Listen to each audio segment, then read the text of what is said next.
역대상 2장 3절부터 8절까지입니다. 유다의 아들은 에루와 오난과 셀란이 이 세 사람은 가나안 사람 수아의 딸이 유다에게 나가준 자요, 유다의 맏아들 에르는 여호와 보시기에 악하였으므로 여호와께서 죽이셨고, 유다의 며느리 다말이 유다에게 베레스와 세라를 나가 주었으니 유다의 아들이 모두 5이더라. 베레스의 아들은 헤스론과 하물이요, 세라의 아들은 시므리와 에단과 헤만과 갈골과 다라니 모두 5사람이요, 갈미의 아들은 아가리니 그는 진멸시킬 물건을 범하여 이스라엘을 괴롭힌 자이며 에단의 아들은 아사랴더라. 아멘. 기도하겠습니다.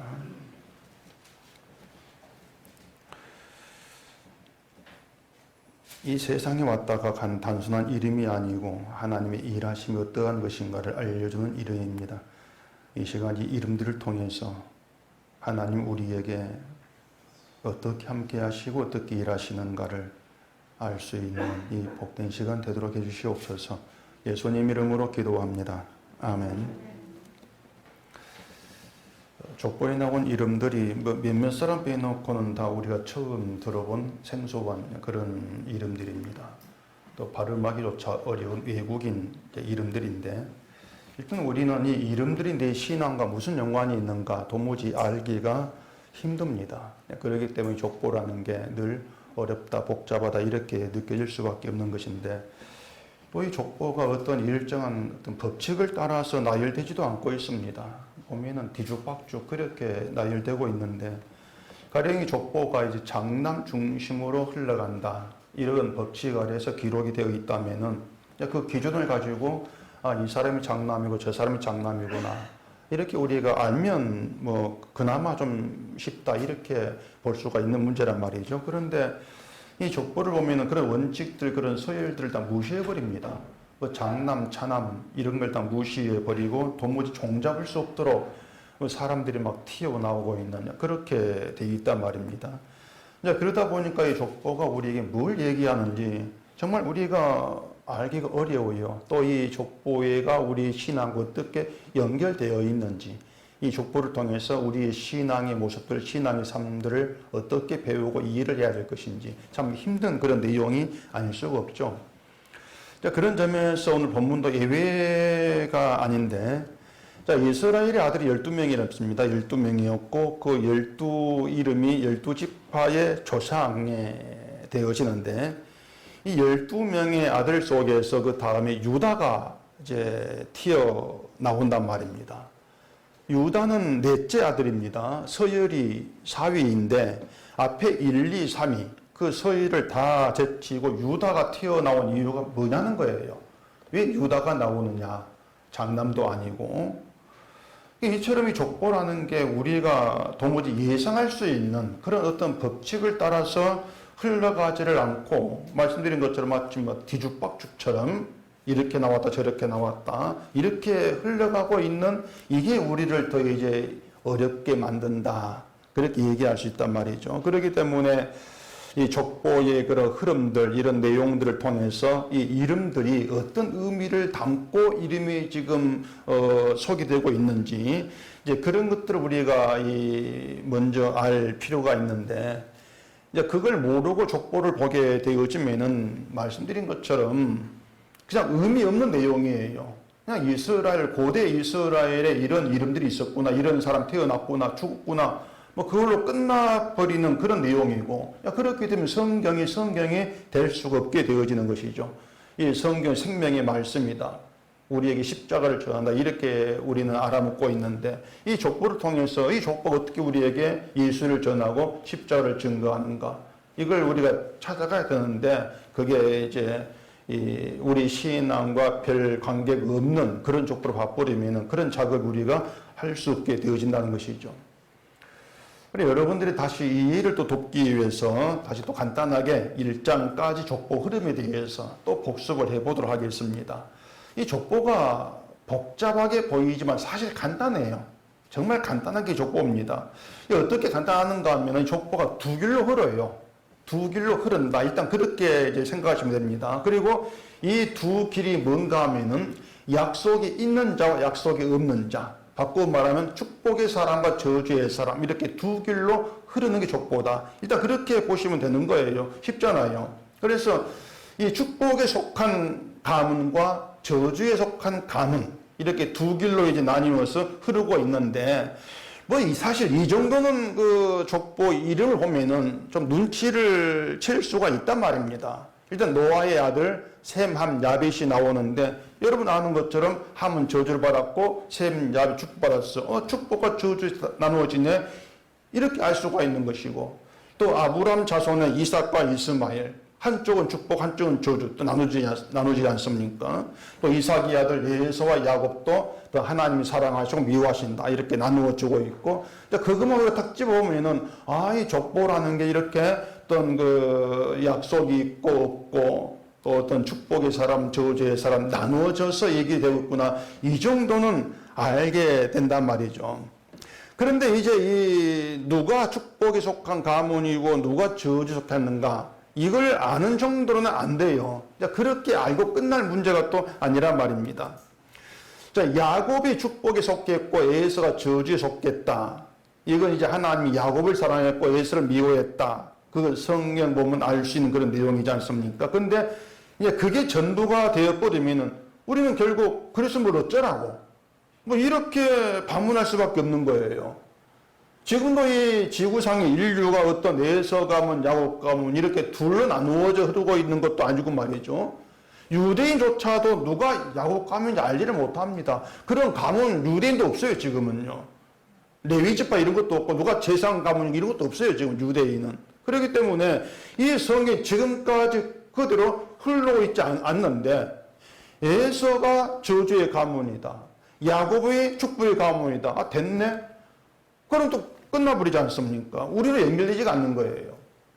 그래서 이제 한 걸음 더 나아가서 생각해야 될 것이 뭔가 하면은, 이 축복에 속했다 했을 때 하나님이 그 가문에 일하신 것이 있을 것이고, 또 저주에 속했다 했을 때도 하나님 뭔가 조치가 있을 거란 말입니다. 그렇게 하나님이 일하심이 그 축복의 가문을 통해서 어떻게 나타나는가, 이걸 보셔야 되고, 또 저주의 가문은 어떻게 나타나는가, 그 저주의 모습이라는 게 그걸 보시면 된단 말입니다. 그러면 그 축복의 모습과 저주의 모습은 우리에게 나타날 것이고, 우리는 그걸 통해서 이게 축복의 노선이고 이게 저주의 노선이구나, 그렇게 구분해 갈 수가 있는 문제가 되는 거예요. 그렇게 족보가 우리 신하고 연결되고 있는 거예요. 쉽잖아요. 복잡한 건 사실 없는 거예요. 그러니까 우리가 살고 있는 그 믿음의 현실이라는 거, 다시 말해서 하나님이 관여하시고 하나님께서 일하시고 있는 그 현실을 우리가 바르게 판단할 수 있는, 바르게 볼 수 있는 그런 의미의 족보가 필요하다, 이렇게 얘기가 되어진단 말입니다. 그 믿음의 현실이라고 하는 것은 우리가 신앙생활을 어떻게 나가느냐, 그 문제가 아닌 거예요.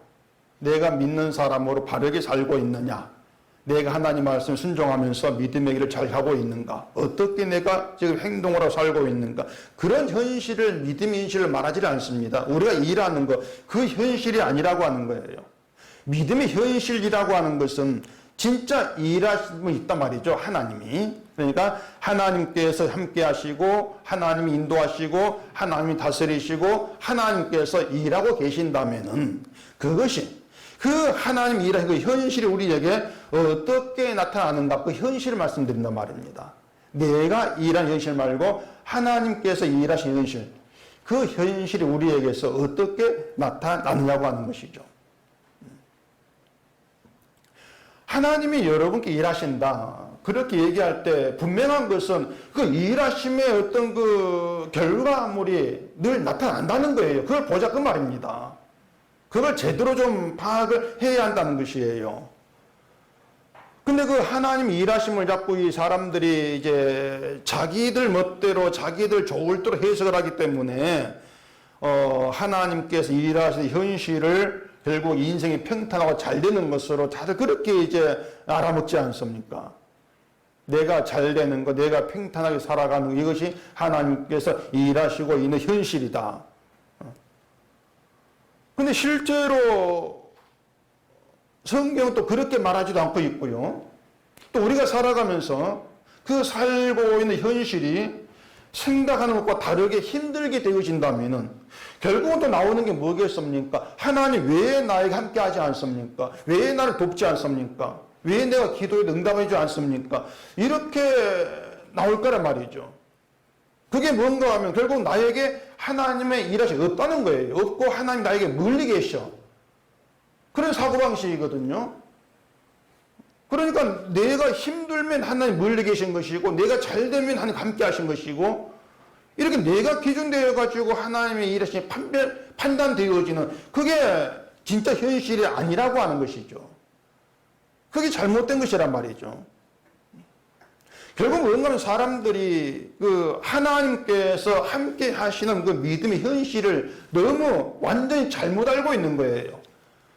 이스라엘이 그랬거든요. 나라가 망하고 바빌론은 끌려가고 종으로 고생한 그 현실, 그들 그 현실 속에서 하나님이 우리와 함께 하신다. 그 생각할 수 없는 거죠. 포로된 가운데에서 하나님이 날 도우시 인도해서 어떻게 그런 생각해 나가겠습니까? 그래 기독교는 교민이 이제 그런 거예요. 내 환경, 살아가 현실이 좋으면은 하나님께서 함께 하신다, 도우신다 말이 나올 수가 있는데 믿을 수가 있는데 그 좋지 않으면은 하나님이 지금 어디 계실까? 나와 정말 함께 하시는 것일까?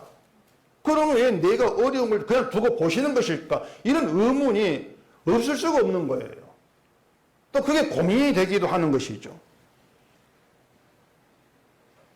나훈아란 그 가수가 부른 노래, 그 테스 형이란 노래, 여러분 다 트로트 좋아하지 않습니까? 그 가사가 이렇거든요. 아, 테스 형 세상이 왜 이래? 왜 이렇게 힘들어? 아, 테스 형 사랑이 또 왜 이래? 아, 테스 형 아프다.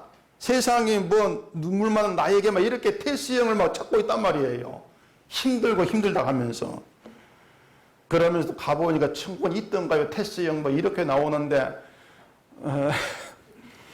그 노래가 사람들에게 인기를 아주 많이 얻고 있더라고요. 뭐냐면 다들 사는 게 팍팍하고 힘들다 그거예요. 다들 힘들다. 힘든데 테스 형이 노래가 그 세상을 힘들게 살고 있는 내 현실을 마치 막 대변하는 것처럼 그렇게 이제 와 닿으니까 그게 이제 노래가 인기가 있고 그러지 않겠습니까? 근데 세상 일이라고 하는 건 그 세상이 왜 이래? 그 세상 일은 그 테스 형이 알 수 있는 그 내용이 아니에요. 그 테스 형이 모른단 말이에요. 자, 하나님이 세상을 만들었고 인간을 만들었는데 하나님이 세상을 만들고 인간 만드신 그 본래의 뜻이 창세 전에 이미 세워놓으신 하나님의 그 약속을 이 땅에 나타내는 거 있단 말입니다. 그게 하나님 세상을 지으신 그 이유예요. 근데 그런 하나님의 그 뜻, 약속이 있어. 약속 때문이야. 이걸 모르게 되어지면은 세상이 왜 힘들지 몰라요. 이건 죽어다 깨어나도 알 수 없는 문제예요.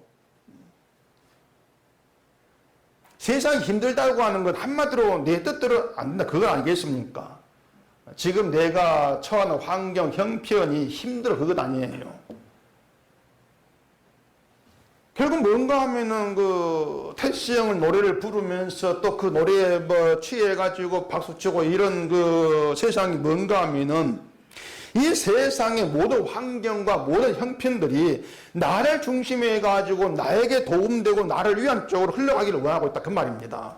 다들 그렇지 않습니까?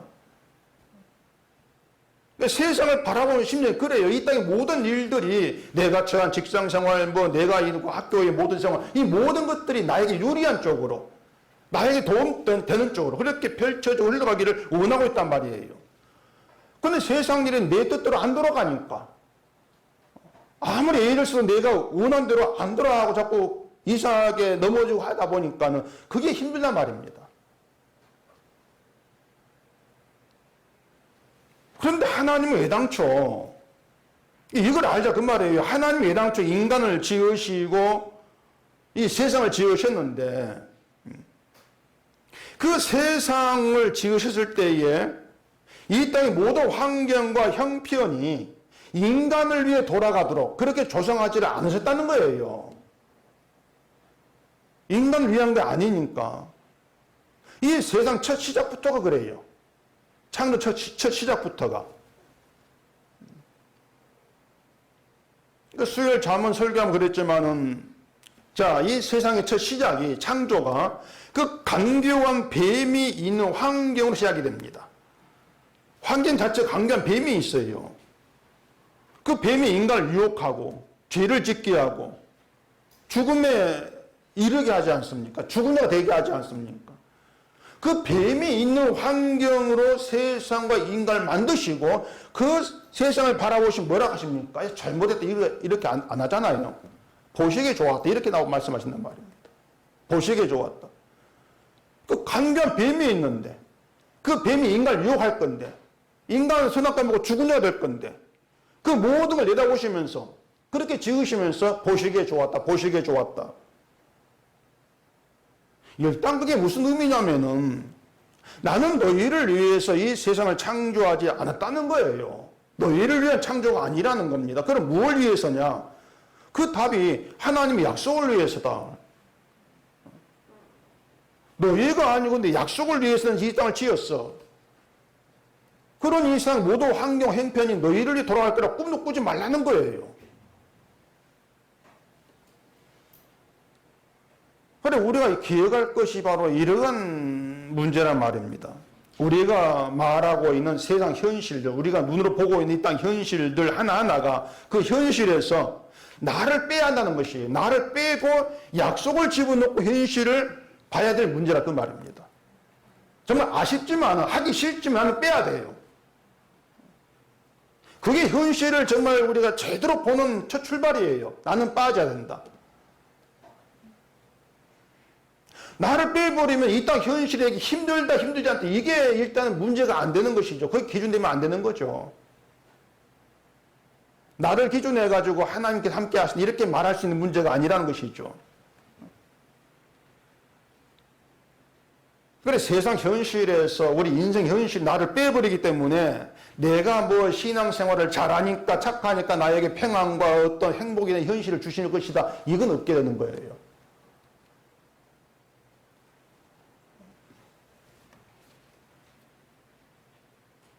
하나님이 지은 세상을 보시고 보시기에 좋았다. 그 이유가 약속 때문이라겠죠.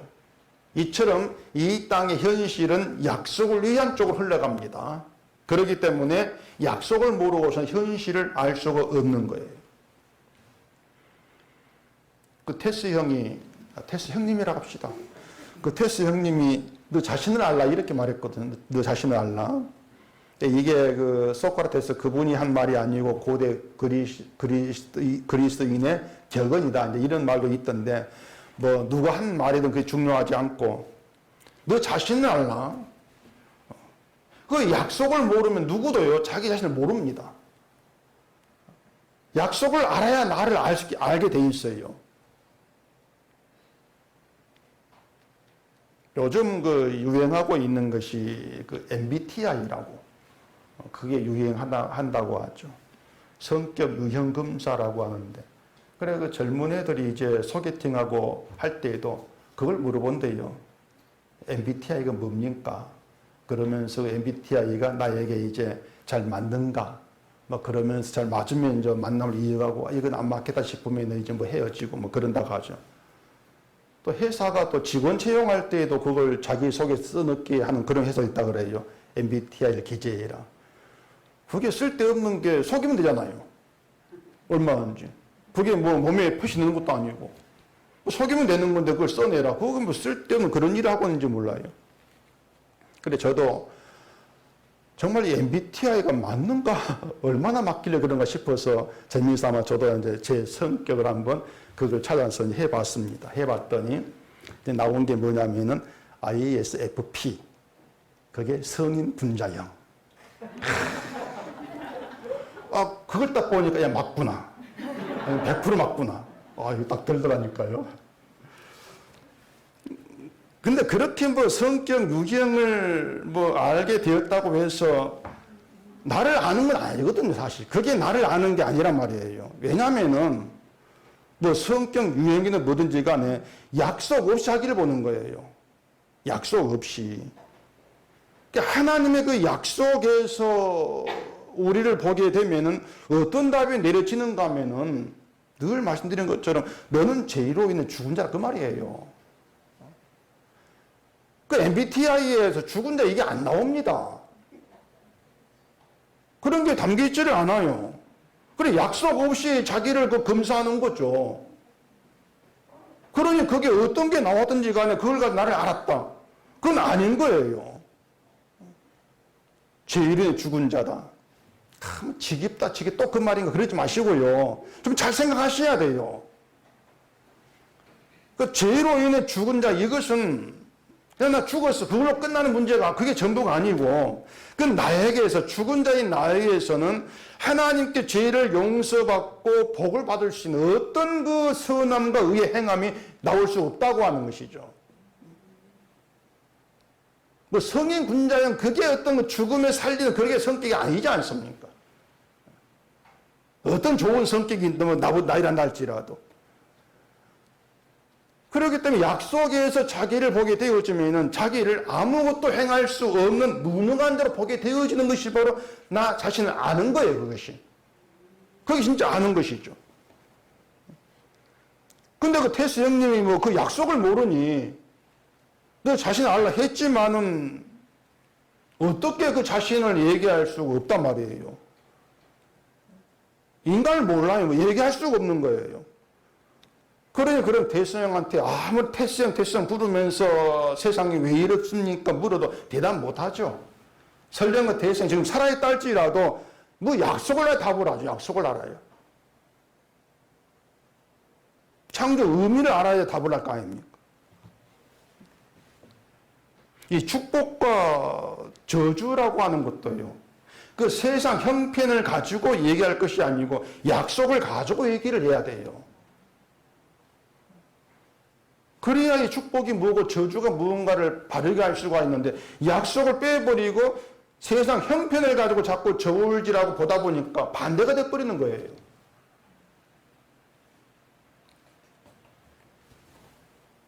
이삭의 아들이 에서와 이스라엘. 에서에게는 약속이 없고 이스라엘에게 약속이 있다. 약속이 없는 쪽이 저주고 있는 쪽이 축복이다. 근데 그 아들들이 잘된 쪽은 에서다.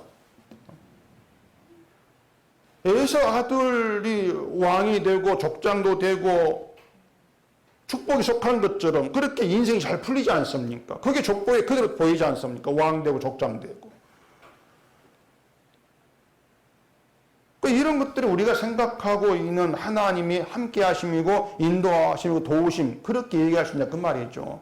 왕 되어서 성공해서 족장 되어서 이걸 가지고 하나님께서 인도하셨어 함께 하셨어 그렇게 얘기할 거리가 못 되는 거예요. 그래서 약속을 모르는 사람들이 보게 되어지면은 에서의 자손이 축복의 사람 보이고 야곱의 자손 하나님이 사랑하신다는 그 야곱 자손이 오히려 뭔가 정상이라고 할 수 없는 이상 흘러가는 그런 모습으로만 비춰지면 이해가 안 되는 것이죠.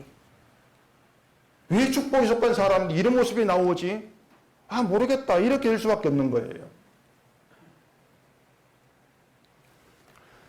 자, 본문 3절 가보십시다.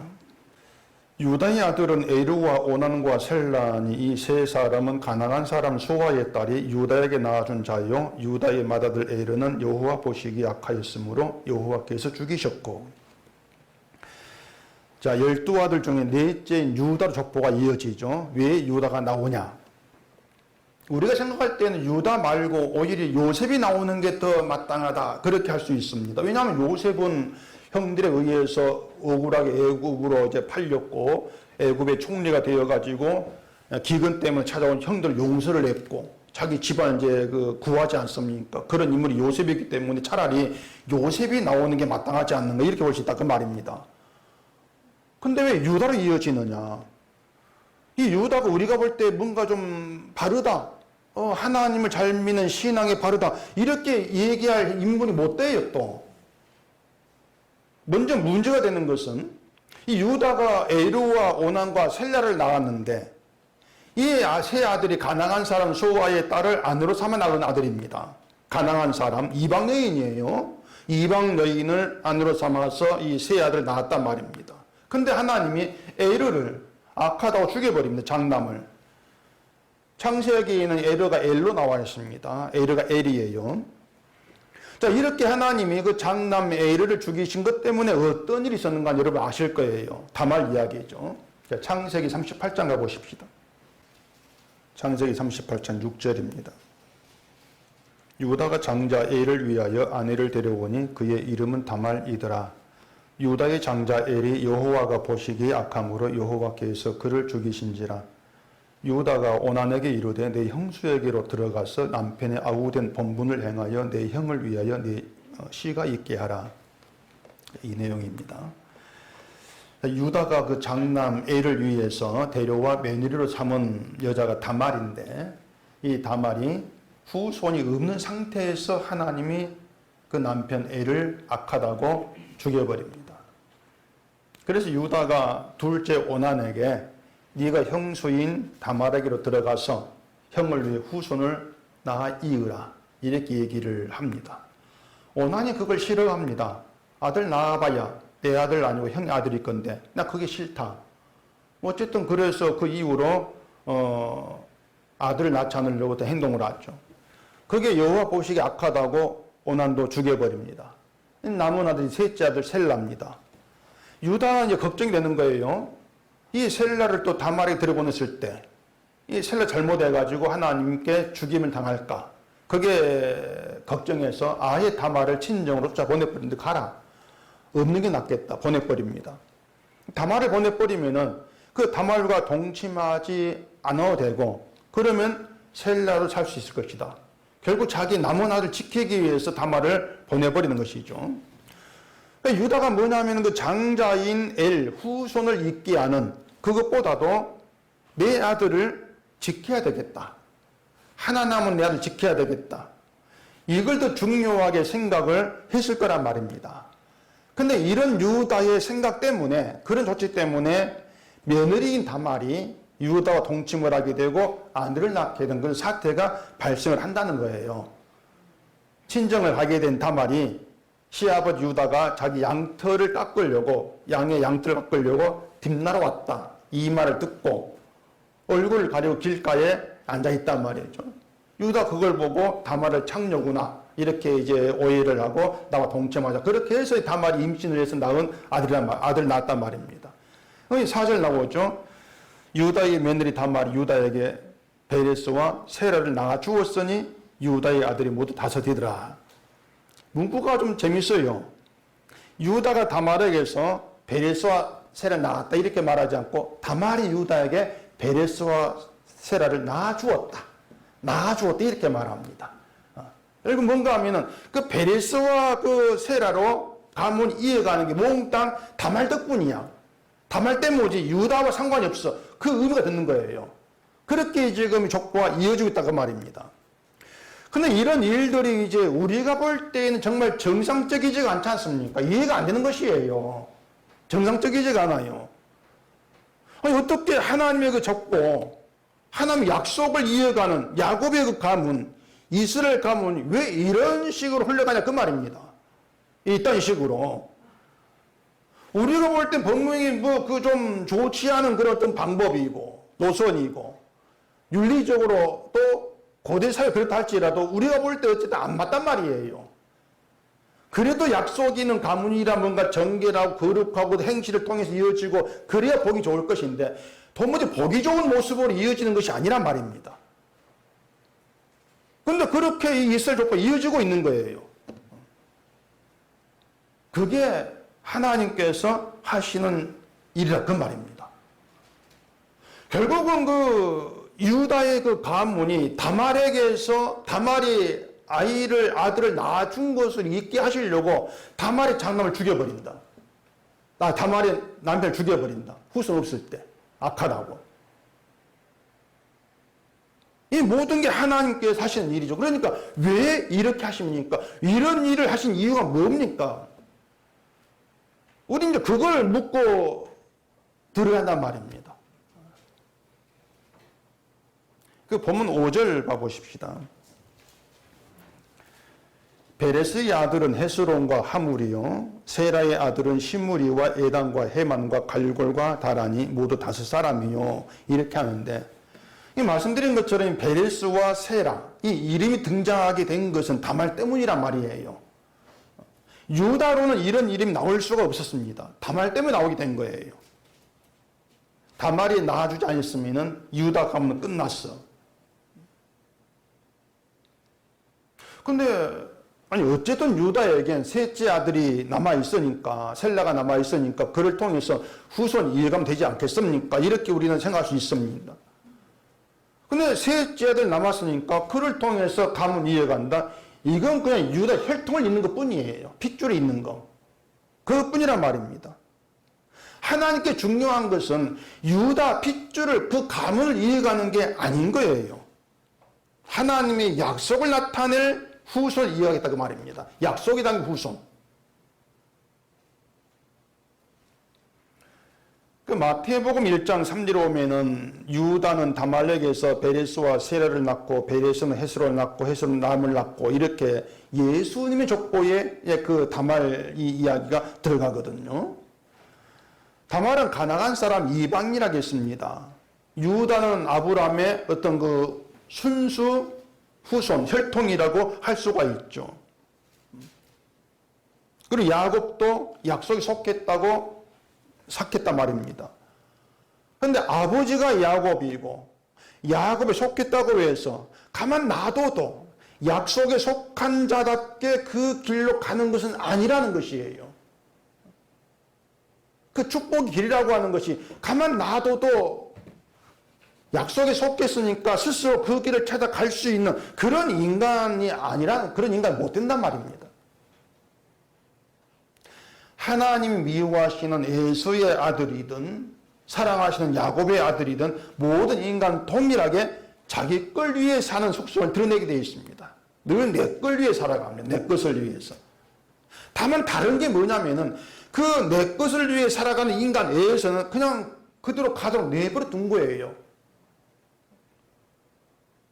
그게 하나님의 미워하심을 나타내는 것이라겠죠. 내버려 둔 게 심판이란 말입니다. 그게 저주고 그게 미움이라는 것이에요. 내버려 두신다. 그래 너 길 알아서 가. 근데 야곱은 하나님이 계속 관여하십니다. 찾아오시고 관여하시는 거예요. 그게 사랑이라는 것이에요. 그게 축복이라고 하는 거죠. 자, 유다에게 하나님이 관여하지 아니한다. 그리 생각해 보십시다. 하나님의 약속 그런 것 없이 에서 아들들처럼 유다가 자기를 위해 삽니다. 그냥. 그런다고 했을 때 그런 혈통을 통해서 예수님이 오신다면은, 그렇게 된다면은 그 축복의 노선 들어오지 못한 이스마엘, 에서 이런 사람들이 가만히 있겠냐 말이에요. 아니 이삭이 뭐가 나와 다르다고, 야곱 뭐가 다르다고, 그들이 축복의 사람입니까? 똑같은데 이렇게 나올 거란 말이에요. 근데 다른 게 나와요. 다른 게. 인간성은 똑같은데 그런 인간성이 하나님이 관여하심으로 해서 뭔가 다른 게 튀어나온단 말입니다. 그걸 우리가 이제 알아야 되죠. 창세기 38장 가보십시다. 창세기 38장 24절입니다. 석 달쯤 후에 어떤 사람이 유다에게 일러 말하되 내 며느리 다말이 행음하였고 그 행음함으로 말미암아 임신하였느니라. 유다가 이르되 그를 끌어내어 불사르라. 여인이 끌려 나갈 때에 사람을 보내어 시아버지에게 이르되 이 물건 임자로 말미암아 임신하였나이다. 청하건대 보소서. 이 도장과 그 끈과 지팡이가 누구의 것이니까 한지라. 유다가 그것들을 알아보고 이르되 그는 나보다 옳도다. 내가 그를 내 아들 셀라에게 주지 아니하였음이로다 하고 다시는 그를 가까이 하지 아니하였더라. 자, 유다가 다말이 임신했다. 그걸 듣고 처음에는 그걸 다른 남자와 이제 행음한 것으로 알고 다말 불사르라 이렇게 이제 한단 말입니다. 자기가 그 아들 보호하겠다고 칭정으로 내쫓았으면서도 행음했다고 불태우라고 하는 것이에요. 결국 그것은 내 집안의 부끄러운 일이고 또 그 다말을 죽이는 것이 내 집안을 지키는 것이고 부끄럼 덮기 위한 것이고 결국 자기 가문의 명예를 위해서 다말을 불태우라. 그렇게 이제 나오는 것이죠. 그렇게 하는 게 유다 생각에는 자기 가문을 위한 옳은 일이었을 거예요. 자기 가문을 위한 옳은 조치였단 말입니다. 근데 다말이 유다와 동침하면서 받았던 증표, 물건들이 있습니다. 그 물건들을 내어놓으면서 이 주인이 누굽니까? 이 주인으로 말미암아서 내가 아이를 가졌습니다. 이렇게 얘기하죠. 유다가 그 물건들 알아보고 나구나. 자기랑 알고 한 말이 나보다 옳다. 그렇게 나오는 거예요. 그는 나보다 옳다. 내가 틀렸다. 내가 잘못된 것이겠구나. 그런 반응이란 말이죠. 자기 아들 셀라를 지키기 위해서 다말을 쫓아보내는 것을 자기를 위해 옳은 일이다. 그렇게 생각을 했는데 옳다고 생각했던 그 일로 인해서 다말이 창녀로 변장할 수밖에 없었던 것이고 또 시아버지 나와 동침을 하게 되는 그런 부끄러운 일을 하게 되고 또 사람들 앞 불사람을 당할 그런 지경까지 이르게 되어지는 그 모든 수치스러움, 그 모든 부끄러움과 수치인가 다만 희생, 그 모든 것들이 나로 인한 것이었구나. 자기 잘못으로 인한 것임을 유다가 알게 된 거예요. 나의 죄로 나의 잘못으로 수치를 겪는 다말이 의롭고 옳다고 생각해. 내가 옳다 생각했던 것이 악하구나. 나를 지키려고 한 이것이 악한 것이었다. 그렇게 다말로 인해서 유다는 옳고 그름이 뒤바뀐 것이에요. 그 시각이. 이게 하나님이 관여하시고 일하심으로 나타난 현상이라 그 말입니다. 인간에게 있는 선악 지식의 전환이라고도 할 수가 있는 겁니다. 사람은 자기가 그 선한 일을 하면은 그 일을 한 내가 선하다 이렇게 생각합니다. 선한 일을 한 내가 선해. 내가 선하기 때문에 선한 일을 했어. 그렇게 자기를 보게 된단 말입니다. 그렇기 때문에 인간이 내가 악하구나 이렇게 인정할 때는 악한 일을 했다고 생각될 때, 악한 일이 있을 때라고 할 수가 있는데 그 악하다는 것도 우리 기준에서 판단하면 사회의 윤리적으로 도무지 용납할 수 없는 그런 일을 우리는 받지 않습니까? 그러니 사람 좀 착하게 살면 자기가 도무지 악하게 보이지 않는 거예요. 그렇게 보지를 못한단 말입니다. 그런데 악한 일도 안 했는데 성경이 악하다고 하니까 그게 인정이 안 되는 거죠. 이게 인간의 선악 지식인데 이러한 선악 지식에 전환이 일어나게 되어지는 것은 내가 악하고 옳지 않다는 걸 알게 되는 거예요. 결국 옳다고 생각하면서 내 중심으로 나를 위해 행동했던 모든 것들이 악한 것이었구나. 이걸 알게 되는 거예요. 이게 하나님이 일하심으로 나타나는 성도 현상이라 그 말입니다.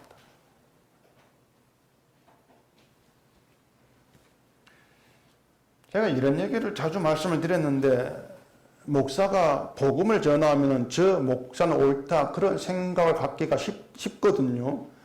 근데 그게 사탄이 준비한 함정이란 말입니다. 그게 함정이에요. 소위 하나님의 일을 한다는 그런 사람들 그런 함정에 빠지기 정말 쉬운데 전도 선교는 주께서 맡긴 사명에 따라서 전도하고 선교하면 복음을 전하는 사명을 위한 온신자다. 그렇게 자기를 판단해 버린단 말입니다. 그런 생각에서 빠진 게 뭐냐면은 약속으로 찾아오셔서 관여하시고 일하시는 하나님이 빠져 있는 거예요. 늘 그게 우리가 늘 좀 주의해야 될 그런 문제란 말입니다. 일하고 계신 하나님이 빠져 있어요. 자, 하나님이 나에게 일하신다. 함께 하시고 나의 모든 일에 관여하고 계신다. 이게 우리의 믿음이라면은 그 믿음 가운데서는요, 내가 지금 복음을 전하든 전도를 하든 성교를 하든 그 모든 것들은 하나님이 하게 하시는 것으로 봐야 한단 말입니다. 그 맞잖아요. 하나님이 일하심으로 그 모든 게 나로부터 나오고 있는 거야. 인간은 그대로인, 나는 그대로인데 다만 다른 것은 하나님이 나를 도구로 쓰고 계신다는 거죠. 그런 도구답지가 않은 거예요. 뭔가 도구로 쓰기에는 안 맞아요. 불합격이에요. 자질이 없어요. 그래 사람도 이렇게 구상을 하죠. 나는 도구로 자질이 없는데 하나님이 나를 훌륭한 도구로 고쳐서 쓰신다. 또 그렇게 알아먹는단 말입니다. 그래 여기에 또 나오는 게 성화란 말이에요. 골치 아파요. 자기라는 함정에서 나오지를 못하는 게 바로 그런 모습들이란 말이에요. 하나님은 자질 없는 인간을 고쳐가지고 훌륭한 도구로 만들어 쓰시는 것이 아니고요. 그렇게 일하지 않습니다. 그 정말 엉망인 도구답지 않은 그 도구, 그걸 그대로 사용하신단 말이에요. 그대로 사용하시면서 약속 오신 하늘의 의를 드러내시는 거예요. 도구가 훌륭해져 버리면요. 도구가 훌륭해서 이렇게 됐어. 또 그렇게 나오지 않습니까? 그 뻔한 것이거든요. 도구는 그대로 도요. 그대로 사용하시면서 하늘의 의를 드러내신단 말입니다. 그럼 도구는 빠지는 거예요. 결국에는 빠지면서 하나님 일하심. 하나님 일하심은 의가 이 땅에 오셨고 의를 이루었어. 그렇게 연결된단 말이에요. 그러니까 하나님이 쓰신 도구라고 하는 것은 도구로 사용된 나는 훌륭하다. 이게 아니고 나 같은 것을 도구로 사용하시면서 하늘의 의를 내 속에 두시고 그 의를 전하게 하시는 하나님이 선하시다. 하나님의 능력이다. 그렇게 고백하는 그런 용도의 도구라 그 말입니다. 이것이 하나님 일하심이라는 우리가 알게 될 때 우리는 나는 틀렸고 주가 옳습니다. 이렇게 나와지게 되는 거죠. 그게 나를 아는 거예요. 늘 나는 틀렸고 주가 옳습니다. 그래 예수님만 이해가 된단 말이에요. 그러니 복음을 전하는 목사가 옳은 게 아니고요. 그 자기를 위해 사는 목사를 사용해서 십자가 복음을 전하시고 전하신 주가 옳고 그 주가 능력이 있다 그 말입니다. 그게 우리 모두 입장이에요. 그게 하나님 일하는 현실이죠. 그러니 그 일하신 현실이 어떻게 드러나는가? 말씀드린 것처럼 난 틀렸습니다. 난 아닙니다. 난 틀렸습니다. 주가 옳습니다. 늘 그렇게 나와줄 수밖에 없는 거예요. 그게 현상이에요. 믿음의 현실. 그렇기 때문에 그 현실에 붙들려 있는 우리가 무슨 일을 한다 할지라도 그걸 나의 자랑거리로 삼을 수가 없단 말입니다.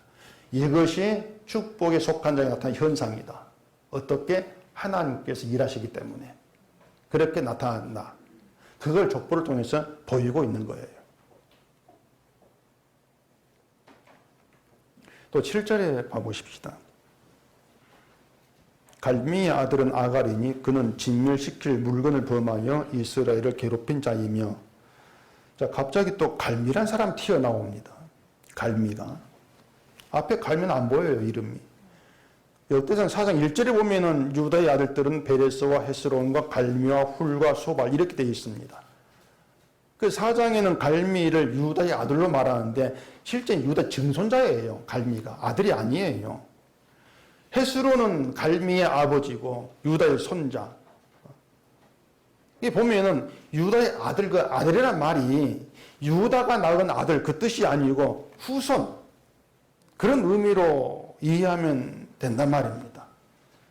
그리고 족보가 동명이인도 많고요. 막 이렇게 아들이라 했는데 증손자 들어있고 막 이러다 보니까 이 복잡하게 느껴지죠.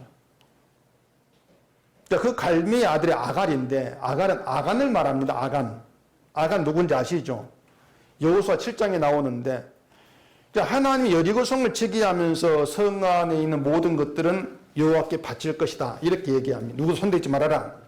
근데 아간이 그 바친 것 중에서 외투, 금 이런 것들이 몰래 감춥니다. 자기를 위해서. 그래 아간이 죽게 되는데 그 하나님의 걸 훔친 것을 아간 한 사람의 죄로 취급하지를 않아요. 아갈이 진멸시킬 물건을 범하여 이스라엘을 괴롭혔다 이렇게 말합니다. 아간의 죄가 이스라엘 전부의 고통으로 퍼져버린 거예요. 여호수아 7장 가보십시다. 여호수아 7장 11절입니다. 이스라엘이 범죄하여 내가 그들에게 명령한 나의 언약을 어겼으며 또한 그들이 온전히 바친 물건을 가져가고 도둑질하며 속이고 그것을 그들의 물건들 가운데 두었느니라.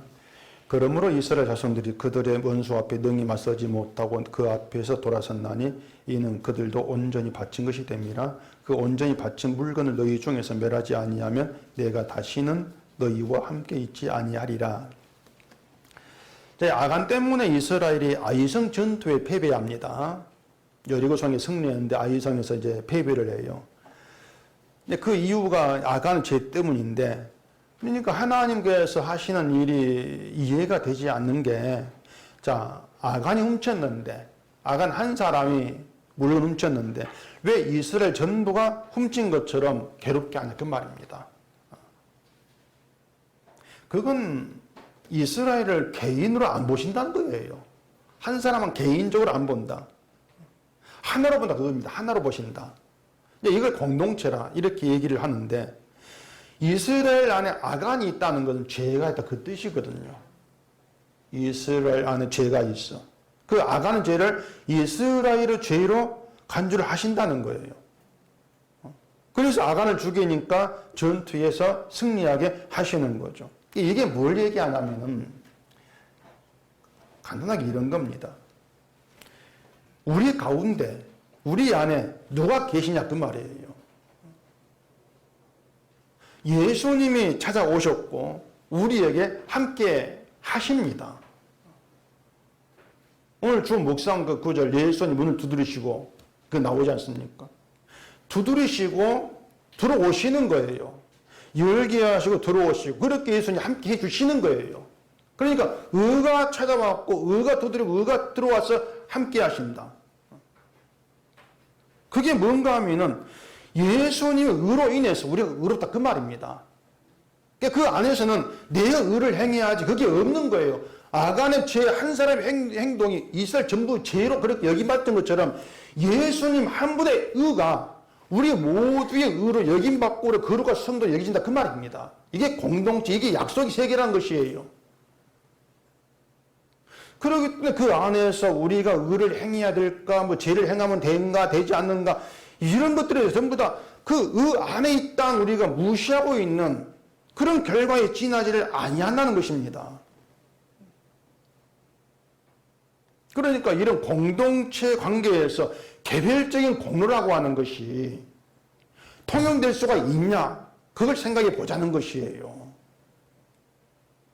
내 개인의 공로라고 하는 것이. 우리가 서로를 보면서 저 사람의 어떤 죄, 그걸 본다고 합시다. 저 사람 죄 지었네. 뭐 주일 안 나오네. 이런 행한 나쁜 일을 했네. 이렇게 본다고 했을 때 마치 그 죄가 그 한 사람의 죄가 하는 관계에 있고 하나님이 그 한 사람의 죄를 보시고 처벌하시고 이렇게 여기는 경우가 많이 있는데 그건 아닌 거예요.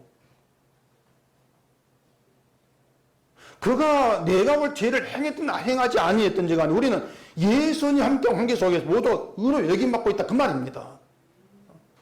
늘 그게 우리 속에 좀 살아있어야 돼요. 자, 약속 공동체입니다. 약속 하나예요. 약속은 하나고 약속 안에서 의로에서 모두가 더 의로운 자 여기 맞습니다. 근데 사탄은 달라요. 사탄은 개인 신앙입니다. 늘 개인 세계예요. 개인을 강조하죠. 그래 네가 잘하면 네가 복받고 이렇게 나오는 거예요. 약속은 내가 잘하면 내가 복받고 이게 없어요. 예수님께서 잘하신 것이 우리 모두에게 복이 되었고 그래 똑같은 복 아래 누리고 있는 게 교회라 그 말입니다. 그게 공동체다. 예수님 의로인, 우리 모두가 다 의로운 자, 그 혜택을 입고 있는 것이죠. 때문에 교회라고 하는 것은요, 우리가 서로 옆사람 볼 곳이 없이 예수님의 의만 옳은 것이 되고 자랑이 되고 영광이 되는 세계가 교회예요. 주님의 의로움만. 아니 그러면 우리는 죄를 짓든 말든 신경 쓰지 말란 말입니까? 또 이렇게 이제 반문할 수 있는데 그게 뭔가 늘 내 개인에게 신경 쓴다 그 말입니다. 내 개인에게. 하나님이 우리를 예수님의 의만 자랑하는 도구로 사용하시고 그걸 위해 일하신다면 우리에게 어떻게 하겠습니까? 유다처럼 늘 우리에게 넌 틀렸어. 넌 틀렸고 내가 보낸 내 아들이 오라. 이걸 깨닫게 하실 것이 아니야 그 말입니다. 우리가 그렇게 일하신다는 거예요. 그러려면 우리가 드러내기 싫어하고 감추던 죄, 늘 내가 감추던 그 죄가 날마다 발각되어져야 돼요. 그 발각되고 현장, 그게 믿음의 현실, 그게 하나님의 일하심이고 관여하심이라 그 말이에요. 그게 축복의 세계라고 하는 거예요. 내 죄가 발각되어지는 것이. 그런 죄인됨을 알게 되어지는 것이 은혜란 말입니다. 그랬을 때에 나는 망하는 게 맞구나. 그렇게 자기를 보게 되는 것이죠. 그게 나를 제대로 보는 거예요. 그래 테스형 세상이 왜 이렇게 힘들어? 이건 세상은 인간의 평안과 행복한 인생을 제공해야 돼. 그렇게 보기 때문에 그런 하소연이 나오는 것이고요. 나를 망하는 대로 보게 되어지면 세상 왜 이러지 아니고 그래 세상 이래야지 이렇게 나온단 말이에요. 그게 다른 거예요. 이게 그냥 힘든 대로 살아라 그런 뜻이 아니고요. 인생을 예수로 시작해서 예수로 끝나도록 하나님이 작정했다 그 말입니다. 우리 인생이. 그게 성도 인생이에요. 시작이 예수고 그 끝이 예수로 되도록 이미 작정되고 이 땅에 태어난 게 성도예요. 그것이. 빌립보서 1장 6절에 너희 안에서 착한 일을 시작하신 이가 그리스도 예수의 날까지 이루실 줄 우리는 확신하노라. 이렇게 되어 있고 또 요한계시록 20장 13절에 나는 알파 오메가요 처음과 마지막이요 시작과 마침이라. 여러분 인생 시작과 마침은 예수님입니다. 그게 하나님 작정이에요. 그게 약속이 있었고 축복의 사람이에요. 하나님 우리 안에 이 일을 시작하셨고 하나님께서 마치신다. 이것이 세상이 왜 이래 하순할 수밖에 없는 형편에서도 우린 축복의 사람이다. 그렇게 나설 수 있는 이유가 된단 말입니다. 그런 점의 조건은 이스라엘이 누구냐 이걸 얘기해 주고 있는 것이고 바꿔 말하면 성도가 누구냐 그겁니다. 성도 어떤 사람? 우리는 내 위주로 살아가는 것에서 벗어나지를 못한다고 했습니다. 에서도 야곱도 이런 인간이면 자유롭지를 못합니다. 다만 다른 것은 에서는 자기를 위해 사는 것이 십자가를 해방한 죄라는 것을 모르고 그게 옳다고 여기고 계속 나가는 것이고 그게 저주고 야곱의 족속은 자기를 위해 살아가는 이게 내가 십자가를 해방하는 예수를 죽인 그런 악함이고 죄다. 이걸 깨닫게 되는 것입니다. 그러면서 나는 망하는 자임을 알게 되어지는 것. 늘 주가 옳다. 이렇게 나와지는 것이 하나님 일하심. 그게 하나님께서 함께 하시는 이유예요. 우리가 자꾸 이 세상을 보면서 좀 폼나게 살고 싶은 그런 욕망이 있기 때문에 이 세상이 왜 이런가, 왜 이렇게 힘든가, 이렇게 하소연 나오는데 우리가 좀 알고 있어야 될 것은 세상을 바라본 그런 나를 하나님께서 주시하신다는 것입니다. 세상을 바라본 나를 하나님 주시하시고 하나님께서 함께하고 일하고 계신다는 거예요. 나를 주시하시고 함께하시면서 나의 그 죄, 세상을 바라보는 것이 내 중심인 모습이구나. 그런 나를 알게 하시고 그런 나에게 십자가의 속죄 은혜가 기쁨과 감사가 되게 하신다. 이것으로 우리가 축복에 속해 있다. 그 근거로 삼을 수가 있는 거죠. 그 근거가 우리 속에 있을 때 우리는 결국은 주로 인해 기쁨에 길로 이끌려가고 있다. 알 수가 있게 되어지는 거예요. 그러니 하나님이 관여하신다, 일하신다 이것을 그냥 흘려듣지 마시고 그 일하신 우리에게 어떤 모습을 어떤 현상을 나타내는가 말씀 보면서 내가 틀렸고 주가 옳다. 또 이걸 내가 알았네. 그 순간순간 하나님의 간섭인 걸 아시고 늘 그 간섭 가운데에서 그 간섭 때문에 기쁨이 되는 또 은혜를 아는 우리가 되기를 바랍니다. 기도하겠습니다. 우리 아버지 하나님, 세상 우리가 몰라 너 모릅니다. 그러면서 아는 척하고 있고 내가 옳다. 그런 정신 가운데 있는 우리에게 하나님께서 일하시면서 우리의 생각을 고쳐놓으시고 주를 바라보게 하십니다. 유다가 다말을 보면서 그가 옳다 이렇게 말한 것처럼 우리가 말씀하면서 늘 주를 깨닫고 주를 만나면서 나는 틀렸고 주가 옳습니다. 이런 고용만 나와지는 저희에게 되게 주시옵소서. 예수님 이름으로